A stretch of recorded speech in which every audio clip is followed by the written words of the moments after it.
cold email someone and be like, No. will you be my mentor? Is that not how you make corporate asks? Q2 funding, please. How Okay, you raise people up, Chloe. I see. Corporate speak. You scared me. You look so good with your juice box. I shook in real fear. I've never done a selfie view before, but hopefully you really seem to vibe. Thanks. I'm so nervous. Wow, I was very shy. Hello, this is Present Day Chloe with our new friend, Buddy. Hello! And we're here to tell you that if you've been enjoying this podcast so far, but you have not submitted a rating on Spotify or Apple Podcast, we'd love for you to do so right now, because apparently that is how other listeners and viewers find our pod. And we're quite new, so would love to get the help. We only have 158 ratings on Spotify and 19 on Apple Pod, so if you want to submit a 5-star review, that would help us greatly and help Buddy. Right, Buddy? Yes, that's right. Support JOMO. It's my favorite podcast. Aw, thank you, Buddy. Anyways, thank you for watching, and I hope you enjoy today's episode. 3, 2, 1. Yay. That was such a good clap. It's been a while since we've Yeah, talked. you've been in Taiwan. I have for the last 3 weeks. How was it? What took you there? Did I mention on my last pod? Did I tell you on my last pod? I forget. Okay, why don't you tell all of us why you went to Taiwan So- and abandoned us for 3 weeks? I went because I signed a big contract opportunity with a tech company in Taiwan. I think I can reveal it now at this point. Okay, share the name. But basically, I'm working with an ed tech company called Sat Knowledge, and they do educational content on like productivity, technology, arts, music, everything to level up Taiwan's resources. And I am talking about my career in tech and in product management. I'm an instructor for their company, and I am teaching about product management. Yeah. Okay, that sounds amazing. Why Taiwan though? I've always wanted to do something for Taiwan. I love going to Taiwan. It's my home away from home, and it's a huge part of my identity. I love it, but I don't think a lot of people know that about me. And I've also wanted to move there at one point, but I decided not to. I used to work at a nonprofit, and we would fly to Taiwan every year and do like a leadership conference to teach leadership skills to college students, high school students. But I felt that impact was like super low, so I stopped doing things. And then I went through like my whole tech career, and then I started doing content. And then last year, I did a talk at the 𝙃𝙊𝙎𝙏 headquarters, which is like the LinkedIn of Taiwan. Yeah. And then a bunch of companies followed up and asked me to work with them. But I was like, there's no way I'm going to have time for this. And then in January, the layoffs happened. And I was like, wait a minute, a lot of new doors open, and maybe I can do this. Maybe I can like contribute to Taiwan society. I have so much to give, but I don't know how. I don't know how to enter the market. I don't know what channels to go through. So I started to work with this company. I didn't expect it to be such a cool, fulfilling experience. We shot around 10 hours of content, and we shot for 3 weeks, every single day, 9 to 6. So 9 to 6, I would go into the studio, we would put makeup on and then shoot. That's insane. And what were you talking about primarily? Your career? Like, was the goal for people to learn what it's like to work in tech? It's basically a course, and it's about product thinking. And there's 2 parts to it. One is how to break into product management. So like literally everything you need to know about the PM career path, the salaries, the compensation, what kind of PM you can be, and then the art of breaking into product. So like resume, advice, tips, templates, words to use, like information hierarchy design, everything. And then all of the different product case studies, like all of them, all the product management interview questions that you can get, all the frameworks that you use. And did you do how to design an alarm clock for blind people? I didn't do that one. I know you hate it. I hate that question. But I did do, what is your favorite product and how would you improve it? It's a classic. Yeah. I did that one for Facebook, I remember. Yeah, it is very common. And then I did a lot of mock interviews on how I would respond and how I can get curveballs from the interviewer. So that was part 1. That was a lot. And then part 2 is all about when you're in the job. What do you expect? I'm a PM now. What I do is my 30, 60, 90 days, my first 30, 60, 90 days. Then it's into all the product fundamentals and frameworks, like principles, A/B testing, design thinking workshops, all your meetings, stakeholder collaboration, product strategy, PRD writing, so much. And then I did deep dives on like product-led growth and launching 0 to 1 products, case studies on Instagram shopping, Duolingo, when products fail. Instagram shopping never really took off, but yeah. The point of that was how do you pitch a 0 to 1 product? Yeah, and it's really hard. And then I did an interview with Sting Tao, who was the general manager for Line Taiwan and is the person responsible for Line Pay. Pretty big deal. And then I don't, you probably don't know like what Easy Card is, but Easy Card is like the Japan equivalent of their transportation system, like their card system. And he was also a director there or an executive there. So I got to do an interview with him. It was really fun. Yeah, but it was super intense. 9 to 6, shooting all day, scripting all night. And then I got really, really freaking sick. Like I got laryngitis. I was out. I lost my voice completely.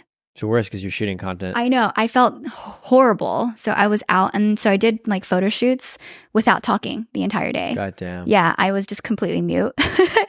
But I didn't have to because of the photo shoot. We also did a lot of marketing shoots for promotions, putting everything into like bite-sized chunks. And I had like a whole team of maybe 8 to 10 people. You were like full-fledged creating. Yeah, it was a production. Yeah. And you probably saw my IG stories, but yeah, they did. You had a few makeup, shoots. costume. You were like, I look like a weather woman. I do. Or you were like, why is this a toothpaste ad? Yeah. You look good. Thank you. So I only had 1 day of freedom, which was my last day. That was when I went out to go to a cafe and like went shopping. This is after like 3 weeks of his shooting. Correct. I got so sick that Kevin had to fly over. So he booked a ticket and flew over in 2 days. Wow, what a husband. I know. It Gosh, was really that's bad. Like a 17-hour flight. The earthquake happened. The 7.2 earthquake happened. Jeez. When you mentioned Kevin flew over, I definitely thought about it. I was like, if like my girlfriend was sick in Taiwan, would I fly across to bring her rice porridge? So has he done this before? Is he just like super chill and like a king? There were other reasons why he should have come because I had a lot of family things too. I love how you said should have. Actually, yeah, we talked about this because he decided not to come because he was really tired of traveling. But I didn't realize how important Taiwan was to me until I got there. And then my family's kind of traditional in the sense that they're very family oriented. Like my extended family is like, you have to show up. So they're like, where's Kevin? Yeah, everyone's like, where's Kevin? Ooh. My cousin was getting married. So I went to her wedding and there was 2 events and my aunts were all trying to celebrate me and congratulating me for my marriage. Yeah. But they really wanted to see Kevin. Was this like, it'd be so great if Kevin was here? It was just very passive aggressive, like, where's Kevin? It was more supportive. It wasn't passive aggressive, but it was more like he should prioritize this. Like, you know, that feels passive aggressive. It's very direct. It was not passive at all. So it's it was aggressive. just directly aggressive. It's just like, where is Kevin? Yeah, like where is he? He should be here. Oh damn! He should know that. And then they said that about my brothers too, because my middle brother came late. He had like a concert. He went to an auto concert. I think they do like One Piece songs. Oh, cool. Yeah. So because of that concert, he had to come late, and he missed a lot of the festivities. So they're just like, where mad. Are you? So I had to represent the entire family. That's so much. See, this is why I'm not super close to family, is because of things like this. I recognize that the great thing about family is they're there when you need them. Mm-hmm. But the tricky thing is they expect you to be there too. Yeah. So I was there for my grandma and my aunts. And then we met my grandma and all of her siblings and all of their partners and their children. And it's just like a room of 40 people. Generations. Of people I don't know. Of 4 generations. Like the grandma, their children, and the baby. I can't do 4. that. Like that's crazy. Way too much social interaction. It was a lot. That I feel obligated to do, which I hate, you know? It's like you have to spend time with them. And like I didn't know who anyone was and nobody else knew too. Like my cousins didn't know. Just like, hi, random person. So I went up to every like grandma, grandpa, and I took a selfie with them and I asked them, who are you? 你是哪一位? 你是哪一个? Like, are you the sibling? Are you the daughter? Are you who's really who? Are you number 1, number 2, number 3? Are you the what? So I made a family tree on FigJam. And you send it to everybody. It's like, this is who everyone is. I sent it to Kevin and then sent it to my parents. And I was like, can you double check this? And then, you know, some people passed away. So I have like little angels in some of the, you know what I mean? You're like, rip, this person's dead. And then because I have my wedding. Wait, some people passed away like since you started taking photos for the family tree? No, like in the last decade or so. Oh, you're just trying to make a complete family tree. Yes. As opposed to, I took a photo and now she's dead. Yeah, no, not that. Good. That's a little wild. And there's so much drama with my grandma. My grandma's like, I don't like this person. I don't like this sibling. So we're not, I don't care about them. So they're not going to be the family tree? So the tactical question is, who do I invite from your family to my wedding next year? To your wedding. Yeah. Which is going to be in Taiwan. In Taiwan. This is how I know the flight to Taiwan is a beast. It's a beast of a flight. We went through a lot of wedding venues. Yeah. So that's why Kevin needed to come. I realized that it was too hard to translate the experience, the feeling. Yeah, you needed Kevin there. And then I went wedding dress I tried on a lot of wedding dresses. That was fun. I was doing all of this alone and it was hard. Yeah. Also, like, you're shooting like 9 to 5. Yes. Just being on camera, talking. 9 to 6. 9 to 7, 9 to 9 one time. 9, which is a lot also because you're like constantly on camera and you're talking. And so like in your spare time, you're dealing with like generations of family. Correct. Like, where is Kevin? Where are our brothers? And like, hey, we're getting married. Kevin, let me communicate the gestalt of this vibe of this venue to you. It was a lot. So I was very overwhelmed. So then he was like, okay, it makes sense for me to come. And so you flew over. Yeah. And that was really pog of him. Very pog of him. I don't know what else to say. You're such a Twitch streamer. What was it like as a full-fledged, full-time, every single day shooting for hours and hours creator? Is this the life? Well, technically, it's not content. It's like shooting educational materials for an ed tech company for Taiwan. For a course you guys are doing together. Yes. That's kind of content. Well, it's just paywall yes content. And no, but it's not like social media content. You know what I mean? Okay, no, what do you mean? Because that's still content. It's like the equivalent of writing a book, right? Okay, so it's like course material content. Yes. But I feel like doing courses is a tried and true step of being a creator. That is true, but I feel like it's so different. Also, I am not really doing it for the money. There's a lot of costs involved in this deal. Is it going to be profitable? Yeah, it's going to be profitable for sure. But talking to all my like course content creator friends, the path that I took is not the money making path. And so my whole goal is to create this grand course that is priced at a really low price, by the way. So you went like hardo mode. I went hard mode. Price it low. Yeah, we had to for the Taiwan market. Damn. But it's available globally. You can't like upcharge depending where they're coming from? I can't. I know. Wow. You're a good person. I know. I don't think I would do that. Like, everyone I talked to was like, what the heck are you doing, Chloe? And this is the Taiwanese love. I don't know. Maybe there will come a day where I will create something and then have like a larger ticket item. But this was really, I just knew that the purpose of this experience was to help Taiwan. That was it. Mm-hmm. And then working with a Taiwanese company helped me see what business is like in Taiwan, because I can't do everything for free. It's a lot of insane material. Yeah. I didn't feel like I was a content creator, like in the sense of I'm making TikTok videos and YouTube videos. No TikTok dances in this video set of materials? I don't think so. I would watch a course material where you're talking about how to do a PM interview while doing your that's so cringe. Hell no. I'd watch that. It's so much more interesting. Maybe. We'll see. Instead of being another talking, it blends your unique skill sets. Yeah. I know we talked last time about my crossroads, my paths. Yeah. Path 1, go to tech, back to tech. Path 2, be a full-time content creator where content is the end-all be-all, and I'll do anything to make videos. And path 3 is my own thing. When you say I'll do anything to make videos. Okay, I won't do anything, but you know what I mean. I'm going to take it very seriously. It is my career. And then path 3 is my own thing where content takes a backseat, and it is a thing that captures the main mission. And I said I would do path 2, but I lied. And I reconsidered. You're not going to be a YouTuber? I don't think I do. I tried since January, February. Yeah. And I don't know if I like it. I think I don't like the confines of each path. Like, I love tech and I love content individually. Like, as, you know, I love them both. But those career paths on their own have a lot of things I don't like about them. Yeah. I don't want to be just working in tech, and I don't want to be just a content creator. Yeah. Not that, I don't know. It's not a bad thing for sure. It's a great career path. But for me, I realized I have such a different profile from people in tech and people in content. Like, I just have such a different skill set, such a different way of thinking. I feel like I kept not fitting in everywhere. Yeah. I feel like you told me how when you decided to go full-time YouTuber, you brought on an agent manager to help with brand deals, which tons of people do. And usually, like, YouTubers do that because they don't want to handle the business negotiation stuff at all. But like, you'll want to. Yeah. You're used to those sorts of stakeholder management type things. And it's like, in a way, the thing that most YouTubers don't want to do, you actually like doing it. Yeah. But then in the tech world, I remember you would get for like making content. Yes. And so it's almost in either side of things, the things you wanted to do, there would be people who'd be like, oh, why? Yeah, there was no winning in either path. So I took the full-time content path really seriously with management, with hiring out a team. And I realized I don't like it when it scales in that way. And I also just really love the strategic positioning side.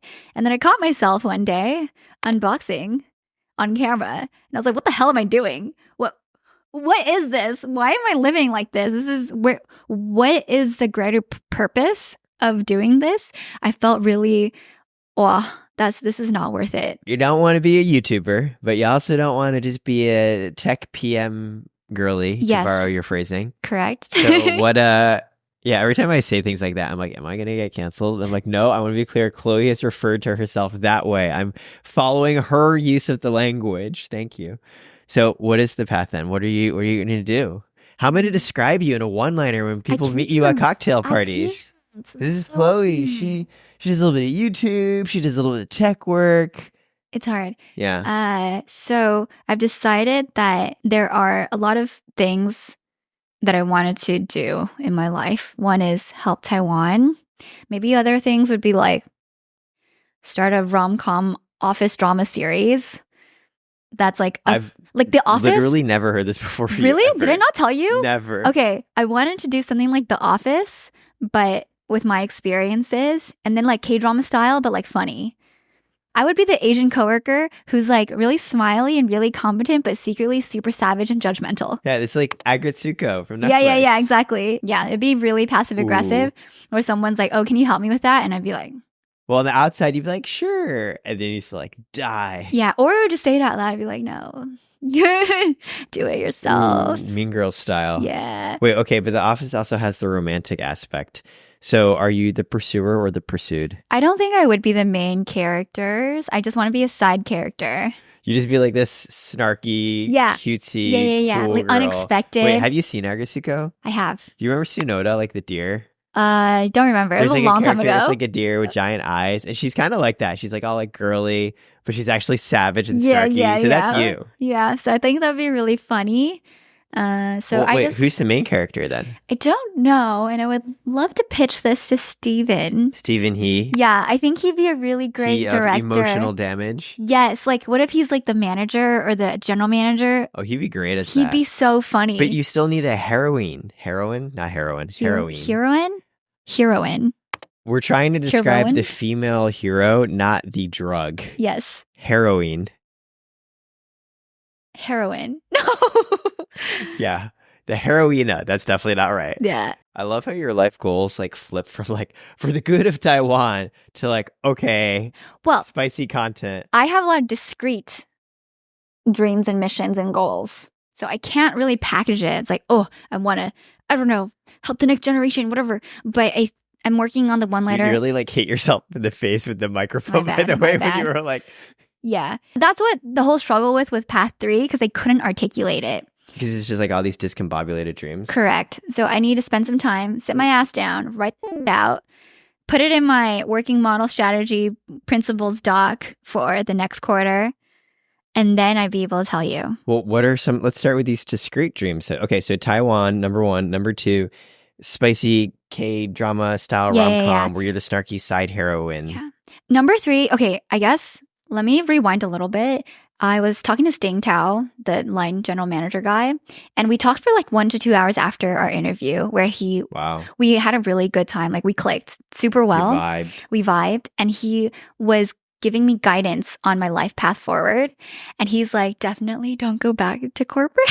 Ooh, but again, what's the path he took? Because the advice he gives you is based on his experiences. Correct. So he's basically an entrepreneur. He's an entrepreneur. So of course he's going to say don't go back to corporate. Yeah, of course. Okay, so sorry. I mean, he said, he's also worked at like IBM and other places. Ooh, it's like the granddaddy of corporations. Mm-hmm. Back when it was really hot. So back when it was hot. So still hot, yeah. IBM catching strays right now. But okay. You're still attractive, IBM. You know what IBM stands for? No. International Business Machines. Are your Oh. companies so would you call a computer a business machine? Your time might have passed. They had an era, truly. Once upon a time. Yeah, I mean, respect, man. Okay, all right, fine. So he said, don't go back to corporate. What was the other advice he gave you? He's a very like first principles kind of guy. He was like, "What? Let's break it down. What do you actually care about?" And then he's like, "You should definitely start a startup." And I was like, "Yeah, I don't really care about That's anything." like the classic answer that an entrepreneur gives you. It's Yes. Like, just start a company. It's easy. I mean, no, it's not easy. Of course, you know that. Sure. But I think the problem with that is I just didn't have a problem that I cared about or an opportunity I saw that an app would solve, a tech app, and I didn't. And You're saying we can't like increase the world's human consciousness and increase love in the world with my iPhone app? I disagree. I hard disagree. I think it's not it. And I think it's a great tool to do something, but I don't think in the problem spaces and opportunity spaces I care about, that's the solution. So what I care about is that I think that there's a lot of people who kind of look like me or have similar backgrounds, and they just struggle a lot in their lives, in their work lives, their personal lives, and they feel like they can't find their footing in their career, like feel confident that they can own their life through career and through personal life decisions and build like strong values and morals, a strong guiding compass forward. And I really wanted to help in that space. And when do you feel like in your life you started to get a sense of what the we're doing? That is a great question. And I don't think there was a single moment, but there are moments that came in waves, like phases. I felt a little bit more confident in this way and then a little bit more in this way after this experience. And now I just am a little bit too confident. You're jaded. I'm tired. not jaded or tired, but I am very discerning and I am unafraid to ask questions that might feel like, ooh, that's like really, that's aggressive. Yeah. So you want to pass on your learnings to the next generation? Yeah, or like the current generation too, but next generation, current generation. For example, with respect to Taiwan, anytime I go back to Taiwan and I go to these tech founder networking happy hours, because I'm in those spaces, like the Taipei expats, the tech leaders, like Kevin Lin, CEO of Twitch is in that, Patrick Lee, Rotten Tomatoes guy is in that, the founder of 𝙃𝙊𝙈𝙊 also in that. Every time I go back, it's all middle-aged men. And it's so strange. It's so weird. And then the people who work at the counters at guest services or like the front entrance, all women. I find that so strange. I don't understand it. And then even doing this course, I had to collaborate with KOLs, which is the Asia equivalent of content creators. It stands for key opinion leaders. They don't call them content creators. It's KOL. Yeah, I noticed that once. Yeah. Yeah, you're not an influencer. You're a key, what was it? Key opinion leader. You're a key opinion leader. You're Correct. a KOL. Okay. Yeah, so I collaborated with a lot of people, a lot of KOLs in the podcast space, tech, productivity, business, entrepreneurship, all male. Yeah. I wonder if part of that is just due to Asian culture. It is. But I do believe, like, as I'm working and meeting people locally, like Taiwanese locals, I do see not just like just women, but people across the board who have that ambition and that desire, but for some reason just can't break through this weird ceiling wherever they go. And it might be like a confidence thing. They don't want to bring things up. They don't want to rock the boat, which I get. I've been there. I've worked in Chinese companies. It's a very strange environment. You were at ByteDance. I was. It was so bad. You did a little bit of storytelling to the Wall Street Journal on how it was. I never said it was. I really liked my time there. It was just kind of intense in ways that I don't think made sense for me in the long term. That's it. I loved my time. I learned a lot. My first PM job. So I really care about empowering people who want to take ownership of their lives, but they can't for whatever reason. That makes sense. I feel like just also sometimes when we talk, you have a lot of female friends who come to you for advice. Oh, so much, all the time. Because a lot of times you're talking through like, oh, like, interesting. I'm thinking about this or I'm thinking about that. And I thought about that and I was like, well, it's great you're doing it. And also like, I don't like do this that much. Like every now and then I have people who like ask me for thoughts. And if I'm free, I'll like jump on a call. But I guess what I'm trying to say was I was surprised and impressed by how much time you spend like talking with people to help them figure out their lives and stuff. Yes. Like you spend a lot of time. Yeah, that's You're right. And I'm just like tired. And I'm There's just very like, few resources. yeah, it's true. I get a lot of inbound inquiries all the time. Yeah, I mean, also because your content helps make you very visible in this. Like you talk about going through a lot of these like sexist, misunderstanding environments. So that's like a problem I care about, you Yeah. know, helping you find your footing and your confidence and having the tools to get there. Yeah, that's probably not an app. Yeah, right? Like what are you going to do there? Create a mentorship, like double-sided marketplace. Well, there's this creator out there called Dr. Becky, and she's killing it. I just read about her in New York Magazine. She's making like millions. So she's a parenting psychologist. Okay. And it started off from her telling parents, like, here's how to raise your kids.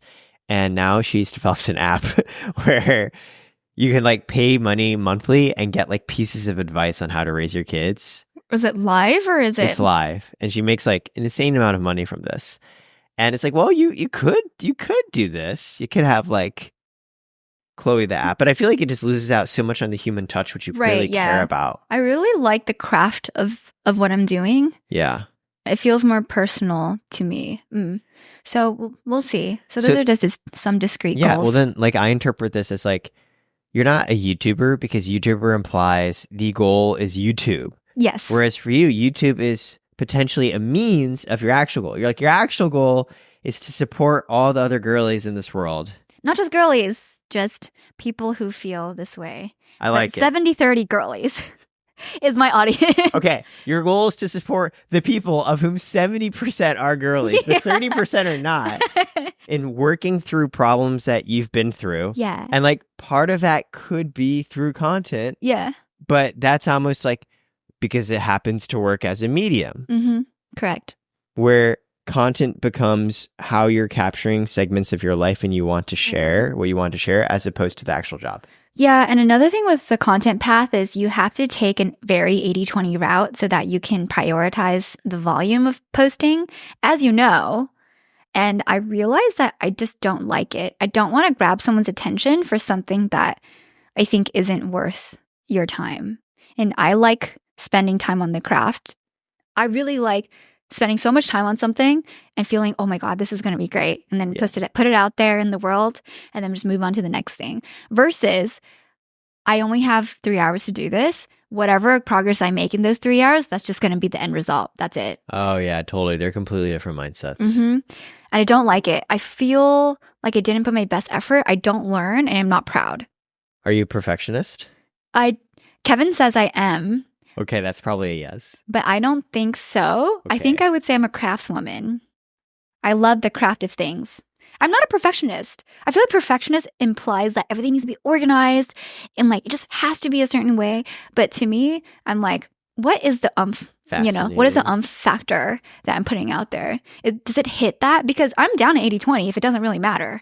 I just need to know what value this is giving. Yeah, actually, I do remember we shot a podcast, You, Me, and Zoe Unlimited, which we still actually have never posted. Wait, you're right. We still got to do that. Well, we got to check with Zoe if we can post it. Yeah. But I remember when we were shooting it, like Zoe and I were not very focused on how the cameras were set up.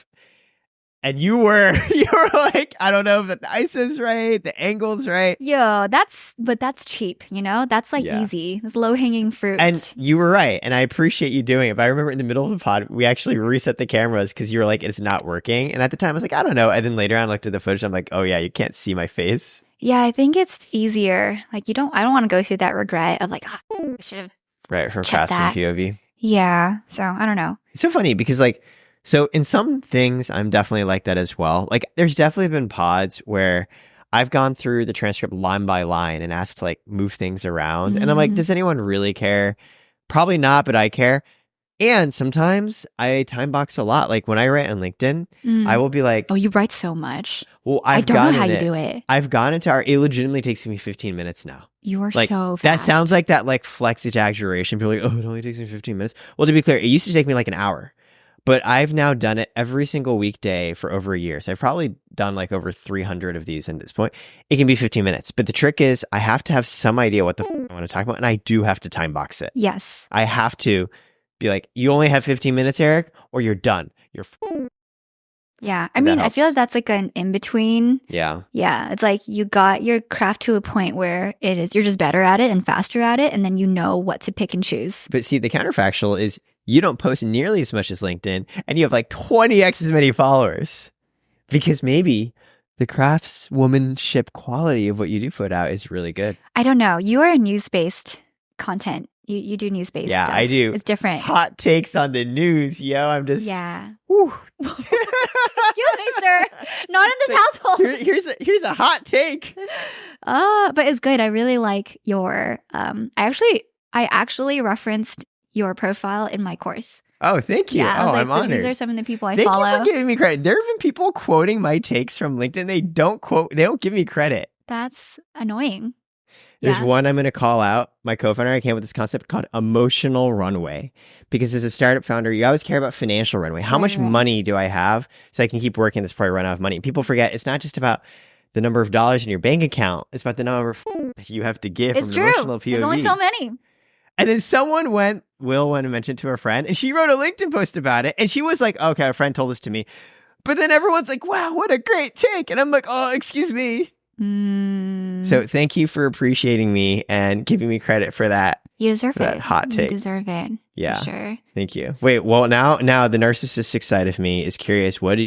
In what context did you reference me in your thing? About building product sense and how you should become an expert in your domain and how I keep up with my industry. Oh, by following folks who Yeah. give those takes. Yeah. What did you end up doing? I remember you texted me and you were like, hey, I want to explain what first principles thinking is. Yes. And the only example I could Was think of was Elon Musk. Elon Musk being like, "F- it, I'll design my own rockets from scratch because everyone else out there is not telling me how to do it. Yeah. What did you end up doing for your example? I ended up using Elon Use Musk. Elon Musk. Ah!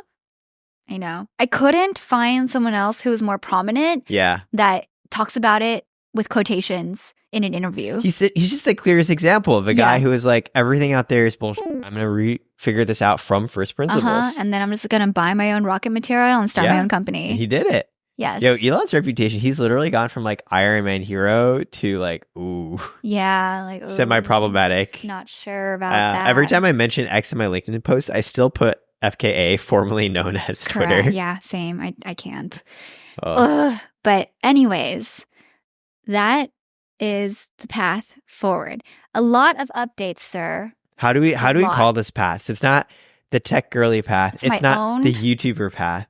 It's the It's just Chloe my own thing. Chloe living her life to try and inspire others, 70-30% women, people who've gone through similar problems as you, through whatever mechanisms and means that may Mhm. look. That and just make some fun stuff that brings joy to the world, like the Aw. rom-com office Asian funny Let's Yeah, Go. wait, I've never heard you describe this to me. You don't. Okay, Steven, he's amazing, but he's also doing 15 things at the same time. You could do this yourself. Yeah, I You think don't- it'll take some time. You don't have to have Steven doing it with you. I just think he'd be so funny. I mean, Steven would make it hilarious. yes. But you also would need him to buy in, and he might not have the bandwidth. I'll pitch him after we win the pickleball tournament that we're going so to. fun fact.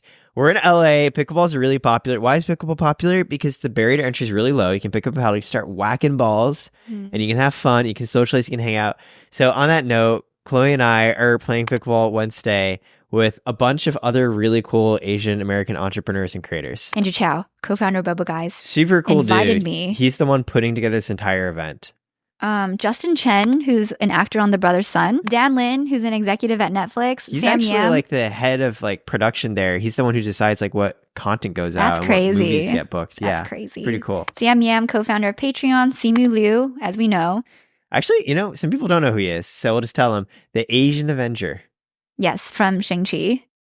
And then Jason Lee, Jubilee. Jubilee CEO, who I just did a podcast with. I love Yes, Jason. Stephen Lim. Oh, Stephen Lim's going. Who- Watcher. Actually, a lot of attention is focused on him right now. I heard. For those of you who may or may not know, he used to be at BuzzFeed, started his own YouTube channel under his own company Watcher, and he recently announced he's going to start moving all the content to behind a paywall.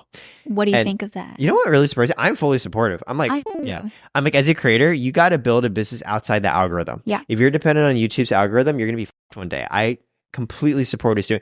A lot of people don't like it. Yeah, I saw people were really upset. And I'm kind of like, why are you people so like angry at him? And there's a lot of takes where like, oh, I think it's a bad business idea, whatever. And I think Number one, I agree with the philosophy why he's doing it. Number two, I'm just like, anyone who's doing anything new, you're going to get shot on anyways. He's trying to do something new. Yeah. Like, why, like, on him? You know, when like Nebula tried to build a standalone service for videos, or Dropout, College Humor, guess what? A lot of people shout on those moves as well, and they seem to be working now, which is great. I'm like, this could work. Anyways, he's going to come play pickleball as well. Yeah, he's great.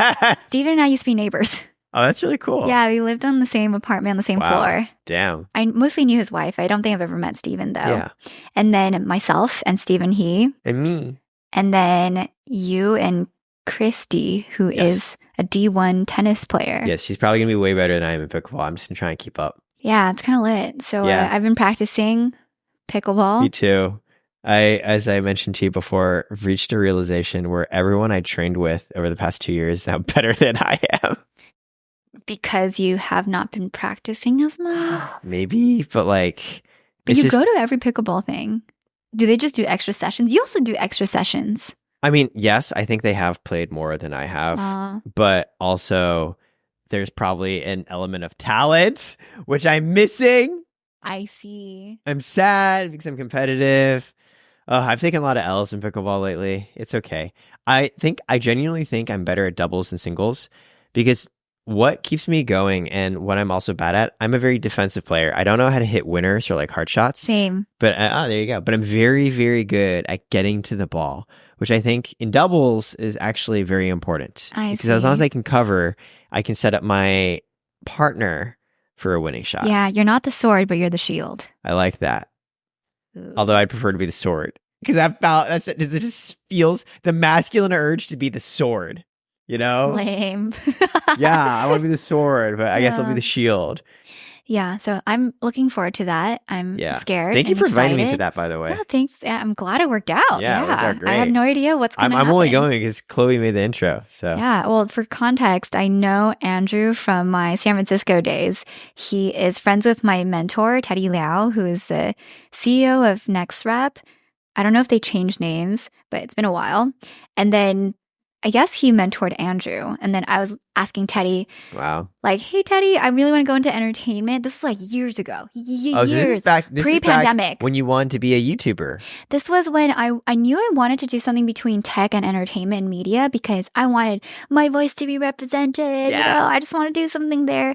And he's like, I know nothing about entertainment. He mostly knows politics, but he's great. I love him a lot. He's changed the course of my life. He's like very prominent in my life. He's the one who I feel I learned I had a voice to share, and he gave me the words to say it. Wow, that's really high praise. Wait, what did he do? Now I'm like, this is awesome. Oh, basically in college, I was really in the Taiwanese American Society, like all the students' associations. There's a group called TACL, Taiwanese American Citizens League, that does events. Tackle. Tackle. You guys actually call it Tackle? Yeah, or TACL. It's kind of a badass name. Yeah, Tackle. Okay. And they had a leadership nonprofit arm, and then that became the Global Leadership Organization, where Teddy spent, at the time, his 16 years being a CEO, founder. Wow, this guy sounds cool. All these companies. Yeah. And then he put together essentially like a mini MBA program within a weekend for people who want to be leaders in places where you can't just say, I'll just pay you more and if you do it. So it's like, how do you really pitch a vision, work on your project management, communication, vision setting, and meeting management skills, and then bring your vision to life so that people actually want to volunteer for the things that you need to do. So it was really tactical. I did a lot of speeches, public speaking, and then I became a counselor, and I was a board director on his nonprofit board. And I did that for maybe 5 years. Wow. Yeah. And then he would coach me through my own life. And we would call a lot. Do you still get coaching from him? Yeah, whenever I need to. We're very similar. Yeah, that's a great topic. So I also have mentors that I'll share and go into. Someone asked me the other day, actually, one of our friends, Lonnie, was like, hey, how do you actually find mentors in life? And I think that's a really good question. Because good question. My experience is you can't just like, cold email someone and be like, will you be my mentor? Is that not how you make corporate asks? Q2 funding, please. How you risk people up, Chloe. I see. Corporate speak. I'm really excited for the first Gen Z person to propose to his partner. Like, ooh, will you marry me? It's going to happen. It probably happened already. That was so gross and Thank also you. so funny at the same time. Yeah. It's the most delicious flavor of cringe. Yeah. Yeah, but you can't. I agree. Yeah. So how did you go about finding mentors in life? I don't think you should ask anyone for a mentor. You can't point blank be like, will you mentor me? No, of course not. Mentors don't have time for that. Okay. There are mentorship programs. I've been on both sides. I think that they're probably the best like form of finding mentors in a formal capacity, but I still hate them. If it's a bad match, it sucks. It's a waste of time. Yeah, because then it's like a forced marriage. It is. It's like mentor me. It's like, okay. So I get this question a lot too. My biggest thing is your mentor doesn't have to be like someone who's 15 years older than you in some sort of weird exec position. It literally can be someone your age who's just gone through the same thing. And has accomplished more than you, despite being the same age. I think it also has to be a tactical question. Like specifically, can you help me on negotiating this job offer? I mean, I can't just come to you, Chloe, and be like, I want to be more like you. I don't know what to say. Like, how so? Right? Like, you know what I mean? That's how you get all this like hustle podcast clips. They're like, I wake up at 5 a.m. I take a cold shower. Yeah. I only eat bison livers. What the hell is that? Do people actually say that? There's literally this guy called the Liver King, who, by the way, is proven to be fake. He's Why are you taking watching steroids. this? I just watch all content, okay? Your algorithm is telling you No, something. I'm just a content connoisseur. I see. Right? And so there's this guy. He got famous because he just like eats raw liver and he's super jacked. But it turned out it's a fraud. He's taking steroids. My point is, that's how we end up with that type of content blowing up. It's because people are just looking for, how do I be like you? Like, tell me your routine. Even though you're right, I don't think eating raw livers is going to like help you be how this person looks like they are. I agree. So I think that is my biggest take. I get really peeved when people also another quote that is from Sheryl Sandberg in her book Lean In. It's that people think that you need a mentor to be great, but it should be you should be great and then you'll get a mentor. You have to be working on something to get a proper mentor. Ooh, that's a great point. Why the would anyone want to mentor you if you it goes both ways. Mentors want to invest in people who are working on something that they can feel who have like potential. You don't need to have done something necessarily. You need potential. And there's no point mentoring someone who has no direction or like no objective or no question to tackle. What are you going to talk about? So, okay, what's worked for you in terms of getting mentors? Oh, it's really just tactical questions of so you go to them with very specific things. How do we do XYZ? Yeah, I'm like at this crossroads. I am considering XYZ. I know you have seen me in this part of my life. I want your take. So for me, it's been a little different, similar in some ways different. For me, my mentors, it's usually people I've met via, I guess, networking, or like a lot of times I'll meet someone I think is really cool and like a one-off contact. So you meet them at an event and I'll like follow up with them or we'll try and have an interesting convo. And then a lot of times I will try and just hang out with them and get coffee, not because I necessarily have the most specific tactical questions, but because I am just like, you are a cool person and I want to understand you. Yeah. And then part of that is you have to explain your story. And I think I just got really good at explaining my story in a way where people are like, okay, Eric hasn't done much yet, but he could. Yeah. So then like we connect. What do you mean you haven't done much yet? Well, I mean, your resume is stacked. Hey, first of all, I have not made it. I am still on that come up. Second, this is what's worked for me historically over the past 10 years. People love you around me. I'm trying my best. Thank you. And people I go to networking things and like, oh, do you know Eric Way? And I'm like, yeah, I know him. Well, first, people say the same about you. I think I've told you, I literally have people DMing me, be like, can you get this to Chloe? I'm like, Chloe's busy. Thank you. I'm like Chloe's secretary. I'm her gatekeeper. No, that's like, not true. I don't know. But also, we're in a very like self-selected group where, of course, the people we meet, if they like me, they like you. If they like you, they like me. It's true. Usually. It's a good place to be in. They don't like either of us. Why the f*** are you talking here? Exactly. Yeah. Yeah. So my strategy, as you meet these people, you have to learn to get really good at telling your story, which, to be clear, is a little arbitrary because stories are all just perceptions of framings we're putting arbitrarily on whatever life actually is. You can change your story however, but you learn to tell a really good story, kind of connect, and then to deepen it, yes, I would go to them with specific tactical questions. And that's where a lot of my mentors have come from. And yeah, I think it's interesting because like we have it sounds like with you start with the question. You're more just like, how do I do X? You're the right person to tell me that. But there's got to be some sort of implicit like ethos, like I'm Chloe, here's my story. Oh yeah, I mean that's like later on. Oh, I so you think do question then story. no, sorry. I do story first, like the Okay. intros and the nice to meet you and tell me about your life and oh wow, that's so interesting. How did you get there? But there's nothing that's like okay, we're just kind of having an intro chat. Then there's many intro chats, Yeah. and you follow up. It's like, oh, that's so cool that you launched this thing. Congratulations. Oh, can I ask how do you blah blah blah? And then it gets to the now I'm doing something interesting. Here's my context. You already know me. Because they might be like, oh, like, what? Tell me more about you. I never really go cold DM someone and ask them right off the bat. Wow. Yeah. I totally have. If I do that, I would go through a warm intro and be Yeah. really considerate and be like, don't worry if you can't. I just wanted to shoot my shot. And usually it doesn't really work out because they don't know me, you know? It is harder to do it cold. I've had some. I used to do this way more. Like, I didn't know anybody in this creator space when we started. And so a lot of it actually, I try and see if there's anything I've done that's interesting for them, even though I'm not a creator, it could be something else. So for me, it was like, oh, we used to work at Instagram. Sometimes that would get their attention. Same.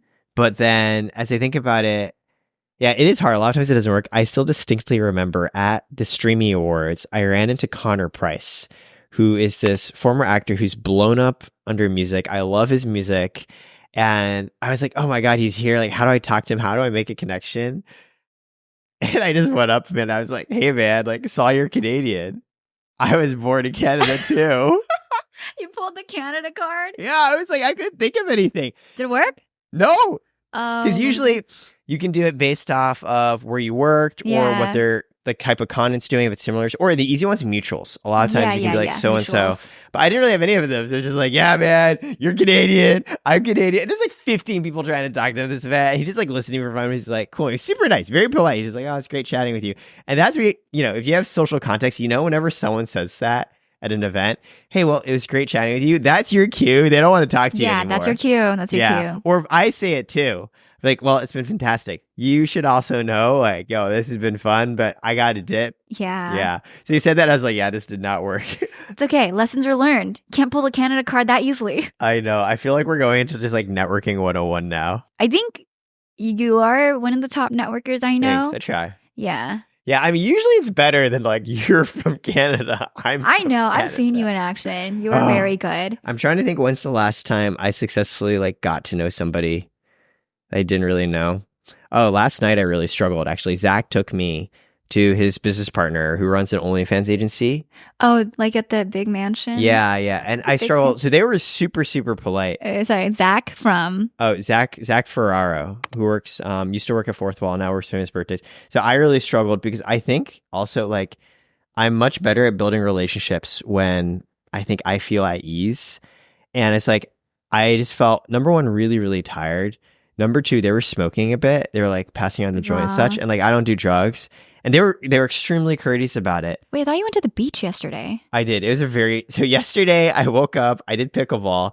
Then straight from pickleball, I went to the beach. And then straight from the beach, I went to a birthday party. And then straight from the birthday party, which was an hour and a half away in Santa Ana, I went back. Santa Ana? Yeah, it's really far. That's so far. I know. Then I went back to the OnlyFans agency Don't guy. tell me you mansion. Ubered there. Yeah, we Ubered there. Zach and I split the cost. You were crazy. So this is like my fourth event in a row. I'm really tired. And, they're like having a good time smoking and I don't partake. And so I just feel, again, they were extremely courteous. I just felt awkward. And I think for me to be able to like get to know people better, I definitely have to feel comfy. Yeah. When's the last time you feel like you successfully got to know somebody? I mean, I met a lot of people in Taiwan. Oh, okay. So Yeah. very recent. Yeah, it was great. I did a pod shoot with Eric Chen this past week, who is one of the members of Doo Doo Men. They're very big in Taiwan. They have a million subs. What is Doo Doo Men? Doo Doo Men is Because their... it sounds like Poop Man. Yeah, it's like two guys who want to do things. So two dudes. Do so men. not doo-doo, but Yeah, do. like D-O-D-O. That's cool. Yeah, Doo Doo Ren is their podcast. I that mean, their sounds channel great. name. Yeah. They're very, very popular in Taiwan. And it's very rare for me to connect with Taiwanese creators, like who Really? are Taiwanese. Wait, but you talked so much about your connection to Taiwan. Yes. For Taiwanese as American. Like, yeah. And it's hard to enter the local scene and like be there for people who maybe don't have the resources. The Taiwanese American scene is so different. Like I know so many people, Yeah. but they don't really do content. And if they do, they do like other types of content. Like what? Like mukbangs? Like fashion or I don't really know. Yeah, it's very few. Okay. Yeah, Taiwanese people, Why do you think that is? we advertise ourselves less. Yeah, it kind of goes back to this networking thing. Yeah. You have to be a little self-promotional in like an understated way. Unless you literally have someone like introducing you and hyping you up for you, you have to convey somehow you're an interesting person to know. And the way to do it is you kind of drop things you've done, but you want to do it in a way that you don't feel like a douchebag. And I think that's very different from Asian culture, where a lot of times you seem very, very cringe to be like, I did XYZ. Yeah. But I've learned in American culture, you kind of have to. You have to. Yeah, you don't want to, talk it like you're a big deal. You do in the context of like, here's who I am. Yeah. Like, for example, I think it is a little gauche to just go to people and be like, so what do you do? I hate that. I hate that. I hate that. That's so disgusting. Yeah, but like Press way X. better questions where you will find that information out anyways, are to be like, oh, like, how do you know so-and-so? Yeah, it's easier. Right? Or be like, oh, like, what are you excited about these days? These are easy go-tos. Mm-hmm. Yeah. Because like, yeah, I think there still is that Asian in me where it's just like, feels cringe to be like, oh, like I did, Oh my God. I remember one time I went to one of my like burst networking events. Yeah. I went up to someone and I was like, so what are you doing here? That's not a bad reason. What brought you here? Yeah, I should have said what brought you here. They're like, what? And I'm like, I mean, oh wow. I really like to picture you're like very shy. Yeah. But you don't know what you're doing. And so it doesn't come off shy. It comes off really aggressive. It's so bad. Where you're just like, what are you doing here? Yeah. It was kind of like that snarky character in your rom-com dream. What I are you did doing not here? mean it that way. But they clearly took it that way. Yeah, What did they say? Eventually, someone else saved me, and the other person was like, "Oh, what she meant was what brings you to this event." Oh, okay, so they did rephrase it. Yeah, and I was like, "I'm so sorry, I can't." Yeah. Another cringe networking story I have was in 2020. I was invited to the Sway House, which was like Bryce Hall, Addison Rae, Dixie D'Amelio. They were all there, so I went there, and I felt very awkward because I like didn't know people there, but obviously I know who they are. Like, they don't know who I am, but I know who Addison Rae is. I know who Dixie D'Amelio is. Interesting. And so I end up in a game of like bananagrams or whatever, categories with Dixie. And I did the most cringe thing ever. They're like introducing me. And I'm like, hey, I'm Eric. And Dixie's like, hi, I'm Dixie. And I reply, oh, I know. Oh, no, people say that all the time. I felt so awkward. Okay. So I think it immediately ruins this like pretense that we're just like two normal people getting to know each other and playing board games. Yeah, but I think that's a normal response. Like, oh, I know, I've seen your videos before. Really cool. That would have been a way smoother way to say it. Yes. But I was just like, oh, I know. Oh, yeah. You know a lot of people. But I haven't asked you yet what you've been up to the last like. So, yeah, well. What has your life been? I think actually my journey in many ways has mirrored yours, where I similarly. Probably twins. Twinsies. You can tell the strength of our twin bond with like the gentlest of high fives. Very gentle. Yeah, that was like a 2.5, half energy high five.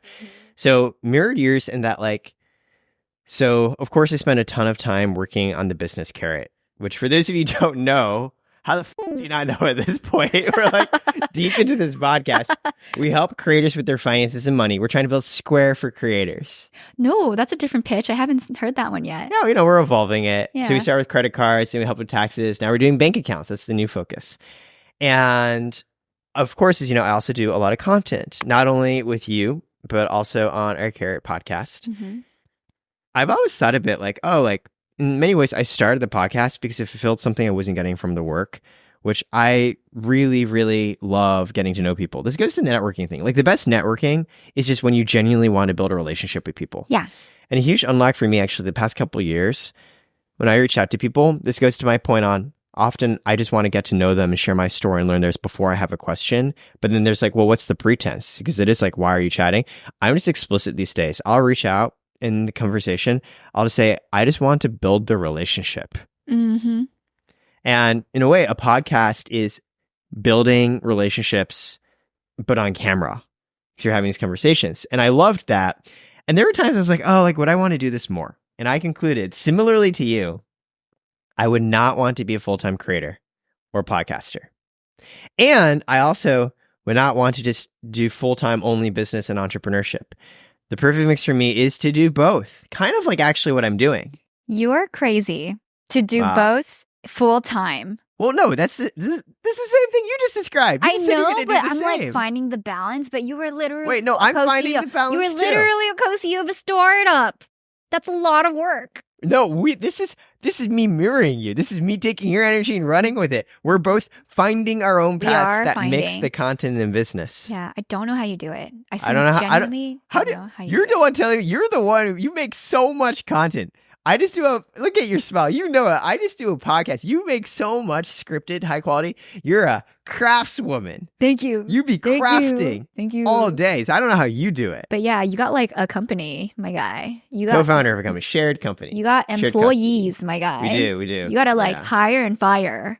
You got to lead all hands. You got to do weekly kickoffs. Yeah, you have it's offsites.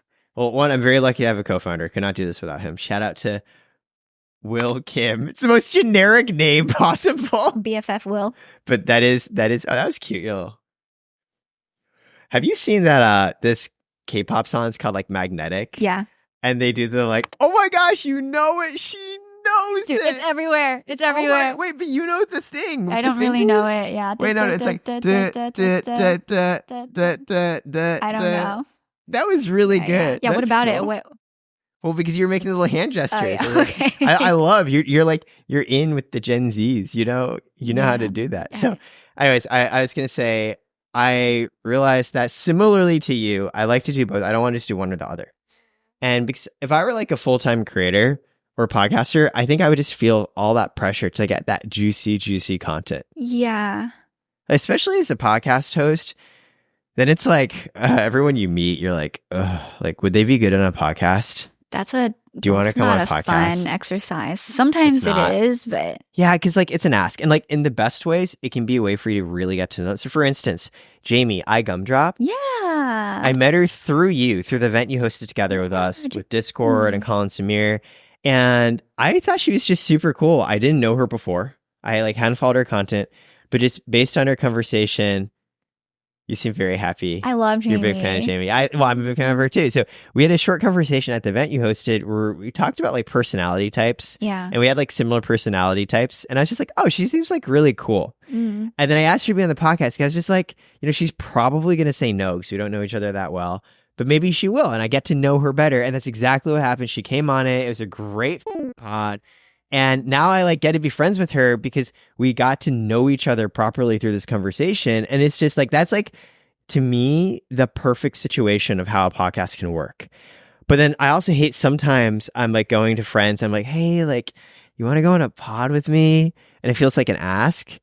And yeah, exactly. The ooh. But it works because like the pod is not my main focus. So I don't like have to. And if I were a full-time podcaster, I feel like I would. And that becomes really hard. So I don't want to be a full-time creator. I think you'd framed it as you want people who are going through situations like yours to have a voice and model to look up toward, right? You said like you want to help them with problems that you've encountered in your life. Yes. Like you want to be that person that you want to have the conversations with them that you wish you were having 10 years ago. Yes. Which is great. Yes. And I think that from now on, every emotional statement has to be accompanied by a TikTok. You got to go like this too.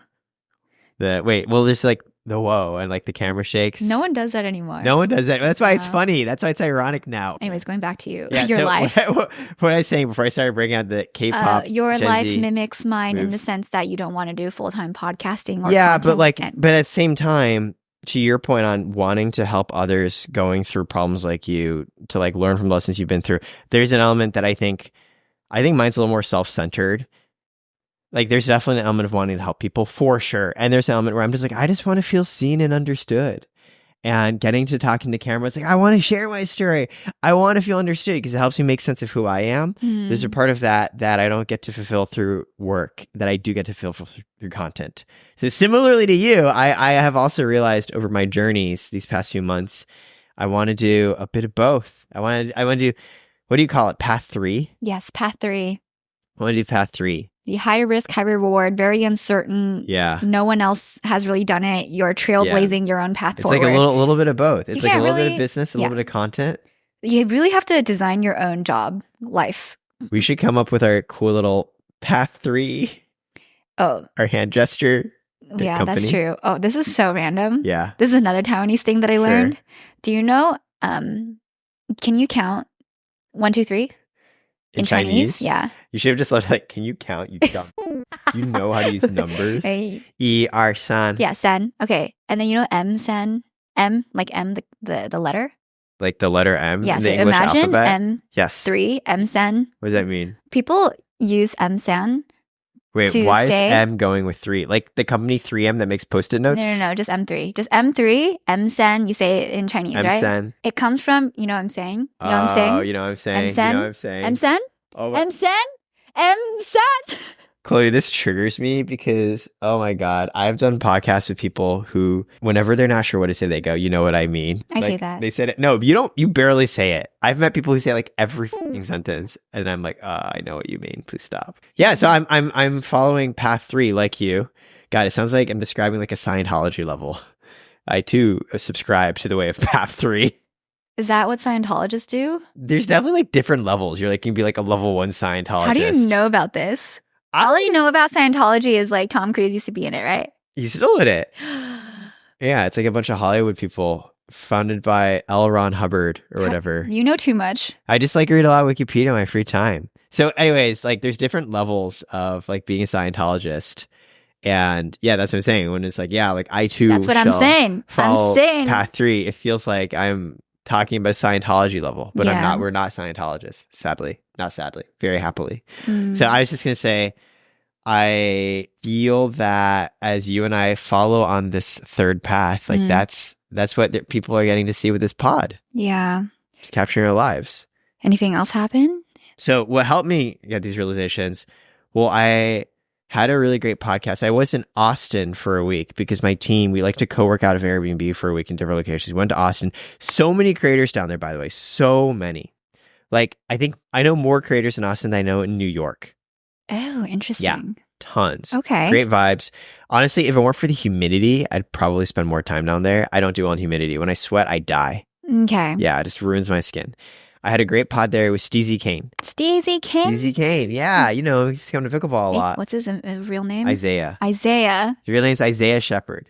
Yeah. We talked And before. yeah, he's a good dude. A lot of our conversation was he physically can't do YouTube anymore. Like he's been trying to post videos and he feels like this, every cell of his body resists it because he wants to create, he wants to be an artist, but differently than us, it's not that he wants to do it in a business context. He wants to do it in a Hollywood context. Oh, And he's big tired. movies. Exactly. He's like shoots and so on. He's tired of doing it for the YouTube algorithm because there's so much expectation around, hey, like something popped off, like keep making more in that vein. Yeah. And the pace of. Exactly. Because he had this whole like Yeah. backstory where he had been doing this for years. Like he was a prankster and he had like Yeah. millions of views and hits on this. I watched your episode on that Yeah. with him. And so there's a continuation where from that first episode, the second one, which we're going to release soon, is him being like, yeah, like I'm just done with this. He quit.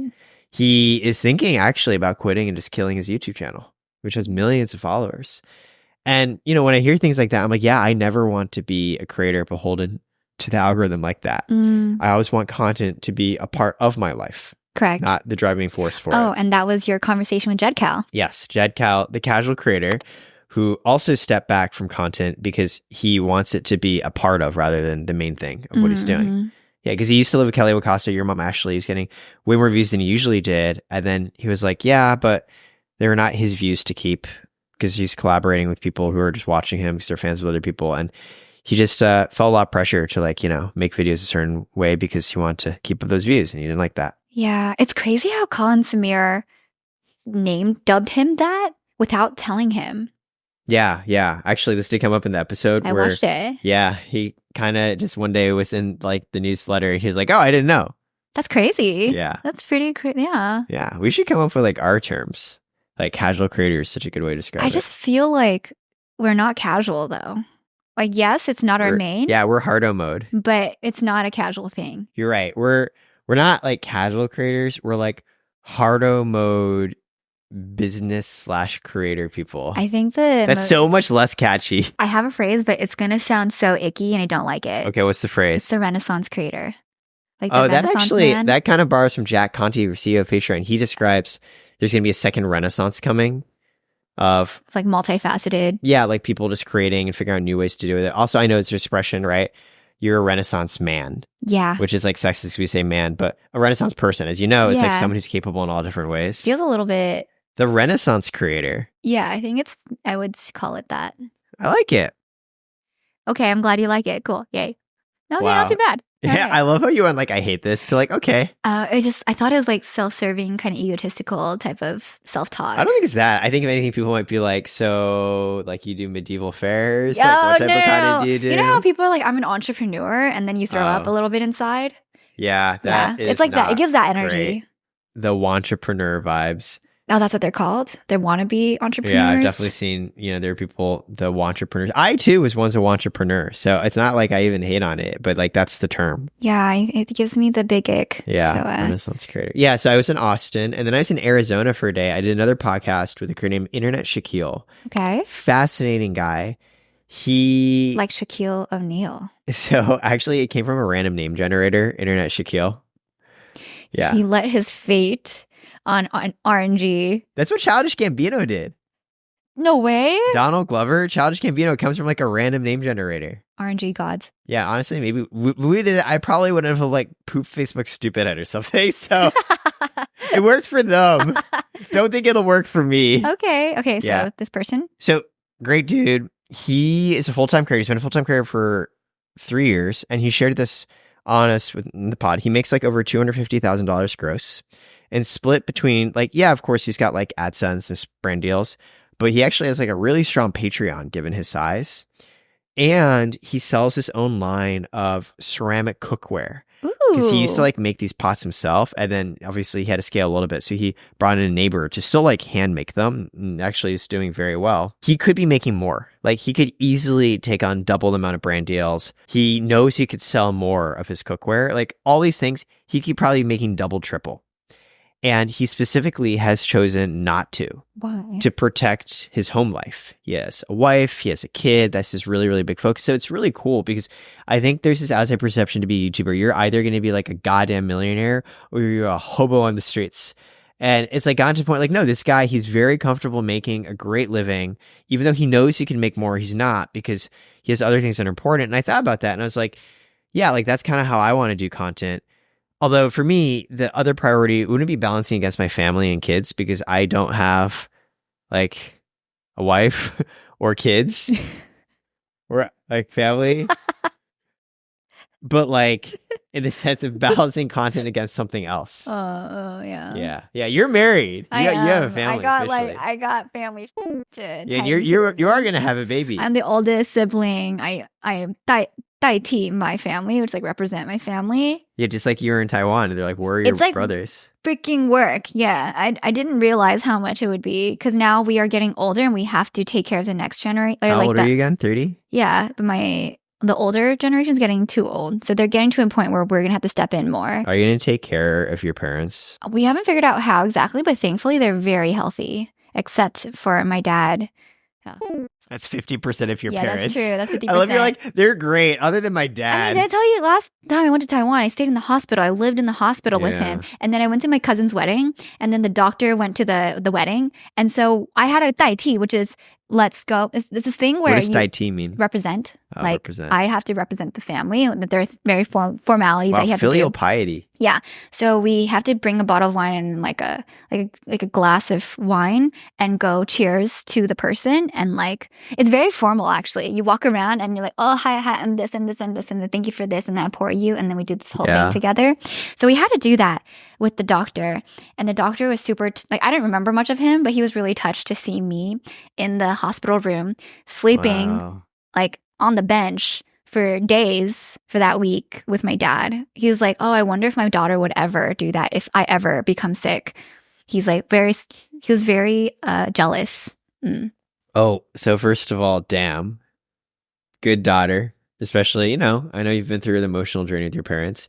In our own podcast, on the Karat podcast, will come out, you've been through things. They kicked you out at one point. Yeah. And now support your choices. But here you are. TBT. Supporting them deeply. And also, I love how your time in Taiwan is always like weddings and family. Oh, yeah. It's a lot. It's a lot. So much obligation. My mom once told me because when her dad was not doing well, she brought him over from China and took care of him in her family home in New Jersey. And it was hard. And she did tell me, she's like, I would never expect you to do this for me. Like when I'm not feeling well, you can just like put me in a home. Yeah, we'll see. I know I would go a little crazy if we had to live together, but I'm sure there's some sort of format where it'll work out. Yeah, living together is a lot. And it's a interesting lot. because, again, going back to the Asian thing, like that is part of Asian culture. It is. But like that's not as much a thing around American culture. Mm, And like, yeah, I don't think I'd be able to like live with them. yeah. I used to volunteer at a convalescent home, and I would hang out with old people all the time. So I do pretty well with old people who are a little senile. Damn. And like, yeah. I actually did that too in high school because, I mean, you have to like volunteering at community service hours. So it feels like the worst reason ever to go volunteer. But maybe we can focus on the end result and not the motivation behind it. That was dark, yeah. It's just hard because you're like, I like spend all this time taking care of people because I, care about them. And I'm like, oh, I mean, yes. Volunteer hour. Well, yeah, I had a good time, honestly. So I did this as well. And I volunteered at this convalescent retirement home in New Jersey called like the Evergreens or something. And everyone was so sweet, very nice. I think her name was Nancy. I think that's the person I visited. I think the number one thing I just remember is like, oh man, I feel so sad. Aw, what? Like, they're so funny. I guess like, so I'm pretty sure I don't want to have kids. Yeah. But then like, that's the one scary thing. It's like, cool, you're 80 years old. Like all your friends are probably sick as well. And you don't have family and you just die alone. You can be a godfather. Yeah, that's true. So go to your friends and be like, hey. Can I adopt your child? That's true. Okay, fine. You could. I guess that's better. Because I was just like, oh yeah, you just like die alone. But then like a godchild might not like go to that much, because they might not be as close, which I would totally respect. Yeah, I think it depends on the relationship you foster. And I think it's totally possible without having your own kin. That's true. And then you're going to have Chloe Jr. probably. Didn't you say you want to start having kids like next year, 2 years? To try next year. Yeah. Chloe Jr. Isn't that crazy? Kevin Jr. Can't imagine. I'm so scared. That's what it's like. There you go. The motherhood experience summarized by Chloe. Oh, okay, we should wrap up. On that topic. Yeah. Pregnancy. Hope it's not this year. Hope it's next year. After the wedding. Yeah. Towards the end of the year. Oh my gosh, you're going to have kids. I know. You're going to have to babysit. Yeah. The Uncle Eric. Uncle Eric. You know what's funny? So I've been doing Karat for 5 years, this company. That's a while. Yeah, it is a while. Happy 5 years. Yeah. In July, it'll be 5 years. Because I remember we got our biggest check in our pre-seed, $500K, on my birthday. Oh. And I remember because they were asking us what we would do with the money. And obviously there's a standard answer, right? Like, oh yeah, we'd hire engineers, whatever. But I was feeling myself and I felt pretty good about it. And it's my birthday. So I was like, gonna buy a yacht to go party on and invite you guys. Obviously kidding, just to be clear. Obviously kidding. And then what? And they laughed. Okay. But they got the joke. What's up? They got the joke. Yeah, they got the joke. Okay. Obviously we're not gonna do that. Thankfully. Yeah. And so, yeah, that's how I know it's like 5 years because, yeah, it's like around my birthday. So around July. And so I was thinking about it because I'm like, yeah, 5 years it's a long time for a company, but like for a kid, imagine like you have a baby and that baby's 5 years old. It goes from like baby to human being. Mm-hmm. Not to say babies aren't human beings, but like when they're 5 years old, you're like, oh, you're like a real person. Exactly. Well, everyone, thanks so much for tuning in. Thank you. Today was all about us figuring out path 3 on balancing content and business and Taiwan and Asian and family and networking and mentorship and hope you enjoyed this. Yeah, we'll see you soon. I feel like we need like a trademark send-off. JOMO. JOMO out. JOMO out. That's kind of cute. JOMO out. JOMO out. Bye, y'all. Bye. Okay. That was good.